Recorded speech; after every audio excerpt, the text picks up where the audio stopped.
Welcome guys, and in this video I'm going to show you how you can create reports using NotebookLM. So what you'll need to do is just upload a source so that that's pretty simple. And right here, if you have multiple sources, just select one of those that you want to generate report from. So I have selected only one because I only have one right here. And to create a report, just click generate report right here. And you'll be able to create your own format, briefing doc. So here you can create a custom one, and here you can select the ones in the list.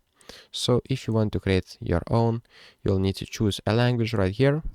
You can use this drop down menu to choose from, and here you can just use an example how you want to create your report. And after that, just click generate, and it should generate, like it will generate few minutes, and you'll see right here as a flashcards there will be your report. So that's pretty much it, guys. If this video was helpful, please make sure to comment down below for the algorithm, and see you in the next one.